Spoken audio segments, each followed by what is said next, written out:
Howdy folks, Nathan Adlin here with the Fastlane Car, the Fastlane Truck, and TFL Now. And of course you must be watching TFL Now because that's the only place you can find Ask Nathan, the show that basically tries to answer your questions.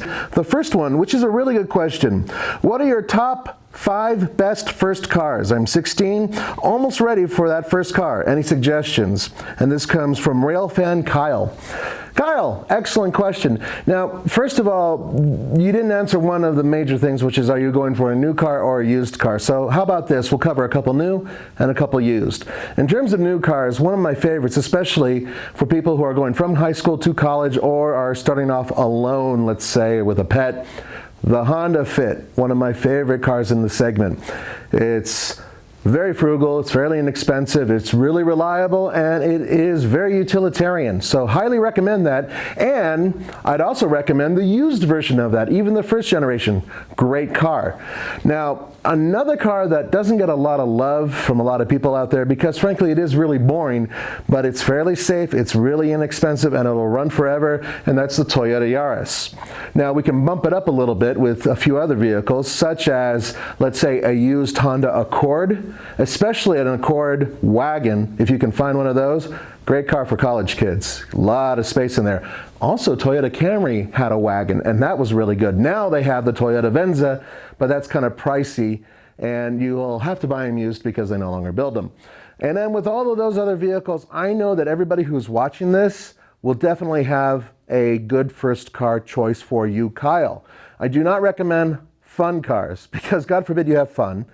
Also, insurance. So if you bought a Mustang or a Camaro or something like that, you're going to be paying out of the nose for insurance, even if you have good grades. So I do recommend those cars. And if you want to get something that's a little bit of fun and their prices are dropping really, really fast, the Fiat 500 Abarth or the Volkswagen GTI, about 2 generations back, both of those are fairly affordable. And they're hatchbacks, so they have some utility.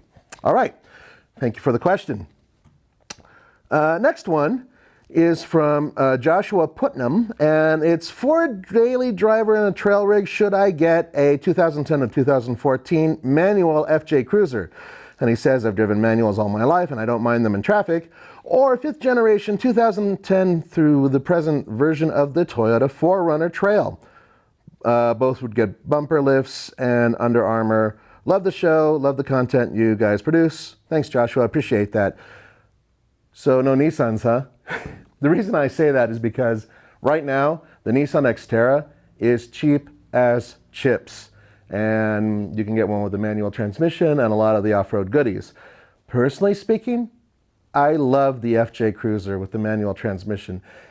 It's not necessarily the best off-roader out there. One of the big issues it has in my book is the fact that you can't really see out of it very well, and it has an independent front suspension as opposed to, say, the Wrangler's solid front axle. With that being said, it has killer approach and departure angles, pretty good ground clearance, and it's just a fun vehicle to drive. So that's my personal choice. Hope that helps. I think GM's Quadra-Steer was ahead of its time. I agree with you. With all of the new gadgets on trucks these days, it would probably be an easier sell as long as it's proven to be reliable. And this is from Michael Dirks.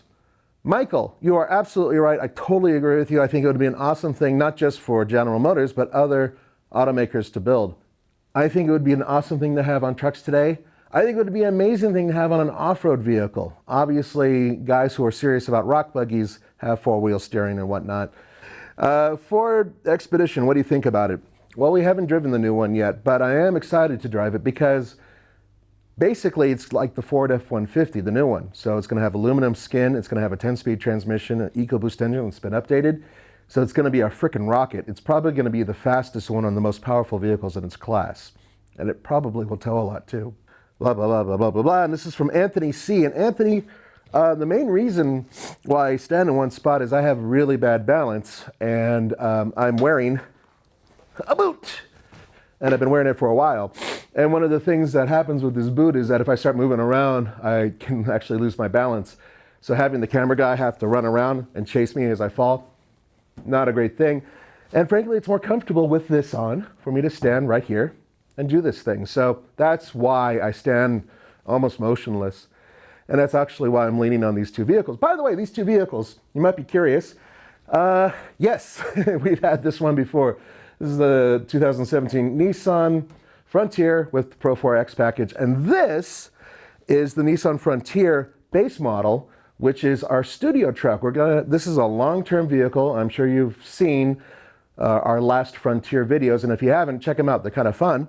And this vehicle, well, it's just a rear drive base model with a 5-speed manual, whereas in this is the fully loaded, pretty much all the way up to the brim vehicle. And this is going to be competing for the Gold Hitch Awards for the off-road section. So that'll be coming up soon. Don't forget to catch that. So thank you for noticing the whole motionless thing. Now this is also from Anthony C, who says he's okay with the live streaming. Now Anthony, you're not the only one who's okay with it, but a lot of people have an issue with it. And bottom line is that we're gonna keep doing it, but we're also gonna keep doing our other videos. So guys, if you don't like the live streaming, you don't have to watch. Keep in mind, we'll have something else on one of our other channels as well. So we're not stopping any of that. We're just simply augmenting it with live streaming.